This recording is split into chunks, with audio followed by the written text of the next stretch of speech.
कारोबारी हफ्ते के आखिरी दिन बाजार में बिकवाली का दौर रहा। बैंक निफ्टी रिकॉर्ड ऊंचाई छूने के बाद फिसल गया।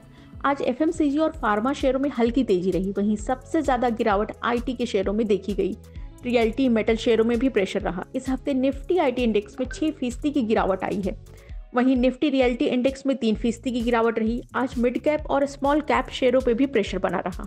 कारोबार के अंत में सेंसेक्स 389 अंक गिरकर 62,182 पर बंद हुआ।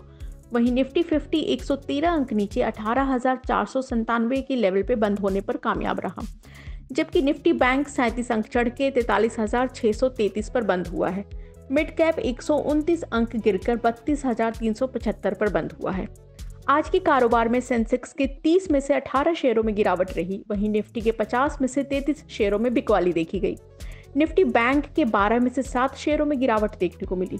आज डॉलर के मुकाबले रुपया 14 पैसे मजबूत होकर 82 रुपये 28 पैसे के लेवल पर बंद हुआ। सोमवार 12 दिसंबर को शेयर बाजार की चाल कैसी रहेगी, इस पर कोटक सिक्योरिटीज के अमोल अठावले का कहना है कि आज बाजार में फिर से मुनाफा वसूली की वापसी होती दिखी। फिर भी बेंचमार्क सेंसेक्स 62,000 के मनोवैज्ञानिक लेवल से ऊपर बंद होने में कामयाब रहा। अब निवेशकों और ट्रेडर्स की नजर अगले हफ्ते होने वाली यूएस फेड की मीटिंग पर टिकी हुई है। महंगाई और ब्याज दर पर यूएस फेड की कमेंट्री बाजार के लिए ज्यादा अहम होगी। शॉर्ट टर्म ट्रेडर्स के लिए 20 डे एसएमए यानी कि सिंपल मूविंग एवरेज 18,450 के लेवल पे सपोर्ट दिखा रहा है। अगर निफ्टी इस लेवल से ऊपर टिके रहने में कामयाब रहता है तो फिर इसमें 18,700 का स्तर भी देखने को मिल सकता है।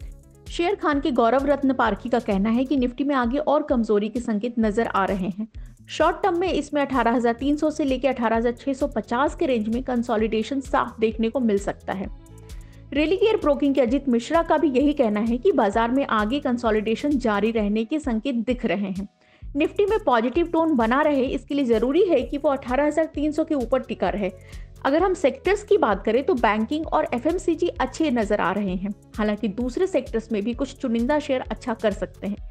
इसको ध्यान में रखते हुए ही ट्रेडर्स को अपनी रणनीति बनानी चाहिए।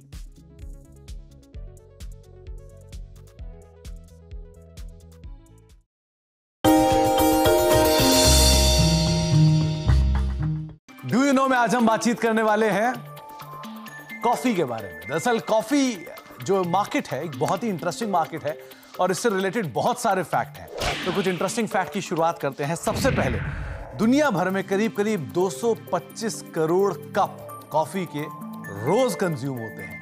और एक इंटरेस्टिंग फैक्ट ये भी है कि इन 225 करोड़ कप्स में से करीब करीब 51.7 करोड़ या फिर 52 करोड़ मोटा मोटा आप मान लीजिए जो अमेरिका के अंदर हर रोज कंज्यूम किए जाते हैं।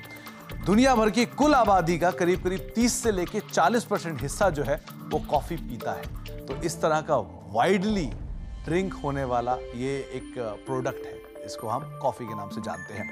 कुछ और इंटरेस्टिंग फैक्ट में करीब अमेरिका की कुल आबादी का 65% हिस्सा जो है वो कॉफी कंज्यूम करता है। और एक और इंटरेस्टिंग फैक्ट ये भी है कि इतनी यानी 65% आबादी वहां का टैप वाटर यूज नहीं करती, उससे ज्यादा वो कॉफी यूज करते हैं। तो बहुत ही इंटरेस्टिंग फैक्ट है ये।